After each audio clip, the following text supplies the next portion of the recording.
Thanks for staying with us. Let's get you some more of the state news. Early this morning, vigilance authorities raided 14 officials of the Tamil Nadu Public Service Commission. The raids included residents of joint secretaries and under-secretaries in the commission. The Directorate of Vigilance and Anti-Corruption, the DVAC, had earlier raided the commission's chairman and members following allegations of corruption in recruitment. A case was subsequently filed against them.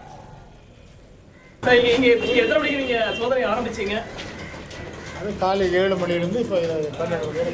இப்போ வந்து உங்களுக்கு தேவையான ஆதாரங்கள் எல்லாம் கிடைச்சிருக்குதா? ஆவணங்கள் இந்த மாதிரி இருக்கு. ஆவணங்கள் கைப்பற்றதுக்கு விசாரணை உண்டு. The Tamil Nadu Public Service Commission was brought under the purview of Directorate of Vigilance and Anti-Corruption in August. Immediately the commission was raided last month. The second leg of the raid was conducted today. Many documents were seized, including bank passbooks. Sources said more inquiries is on the anvil. In Chennai, with camera person Madan, this is Anand for NDTV Hindu. Moving on, the Tamil Nadu Congress unit today asserted that the UPA government was not sanctioning more funds to the states other than the previous NDA regime, and it was not adopting a stepmotherly treatment as alleged to some of the non-Congress ruled states.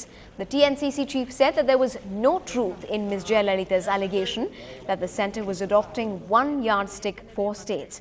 Mr. Jnanadesikan has said that the centre treats all states on par and that it was the duty of the state governments to use central funds effectively and efficiently. Amma had charged the centre with meting out stepmotherly treatment to non-Congress ruled states and neglecting them.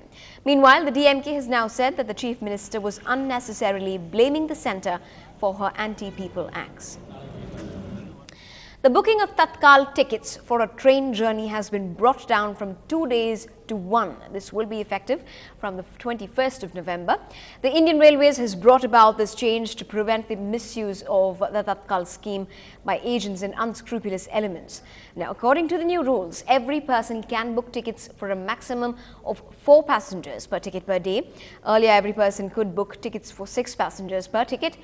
It is now mandatory to enclose a photocopy of the ID card of one of the passengers while booking these tickets. For online booking, there will be a separate field to key in that number of the ID card. And finally, agents and web service agents will be allowed to book Tatkal tickets only between 8 and 10 in the morning. In order to ensure that genuine passengers have access to Tatkal tickets, some changes have been made regarding the booking of Tatkal tickets. The advance period for booking Tatkal tickets from 48 hours has been reduced to 24 hours, which means it is 24 hours apart from the day of journey. That means for all trains leaving 22nd of this month, the Tatkal will open on 21st. Now maximum of 4 passengers per Tatkal ticket alone can be booked. At the time of booking, it is very essential that identity cards are produced in original, and also a self-attested Xerox copy is given along with the application to the counter clerk for booking.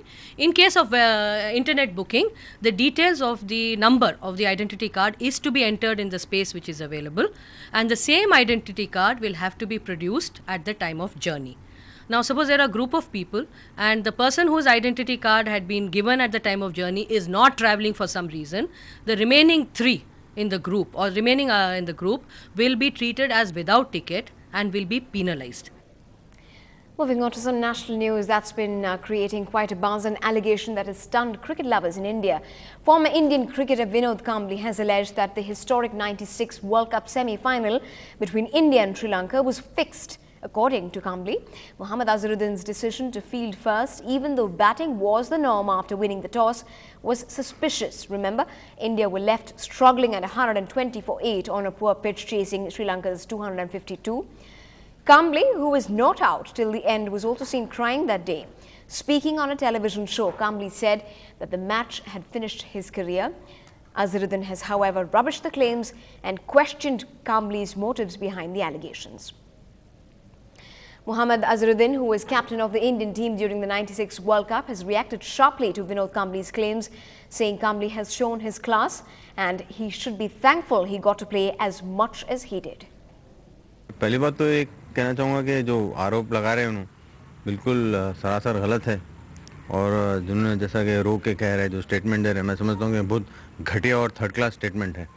और रोए तब भी थे वो, 90 रोए तब भी थे। नहीं, वही पता नहीं क्यों रो रहे हैं, मुझे मालूम नहीं आज तक, बट लेकिन जो 96 का जब हुआ था, तो ये मैंने कई बार बोल चुका हूँ, जब मैच भी जब ख़त्म हुआ था उसके बाद में भी हमने कहा था कि ये पूरा टीम डिसीजन था कि हम लोग फील्डिंग करने का, अपने जैसे देखा है कि दूसरे प्लेयर्स भी खुद कह रहे हैं कि ये टीम डिसीजन था, बट कोच भी कह रहे हैं, लेकिन मैं समझता हूँ जब टीम मीटिंग हो रही थी, शायद कामली सो रहे थे, वो बिल्कुल खुश होना चाहिए कि इतने ज़्यादा वो क्रिकेट खेल चुके हैं, ये 3 या 4 साल जितने भी खेले, उनके जो कैरेक्टर है सब पूरे प्लेयर्स को पता था और मुझे भी पता था, और जितना भी वो क्रिकेट खेले मेरा शुक्रिया अदा करना चाहिए।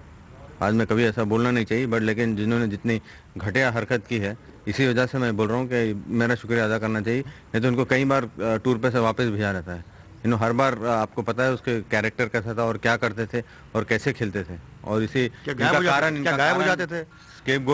स्केपगोट जो बोल रहे हैं, बिल्कुल 3rd क्लास स्टेटमेंट है स्केपगोट, ये खुद अपने गुनाहों की वजह से टीम में से ड्रॉप हो गए।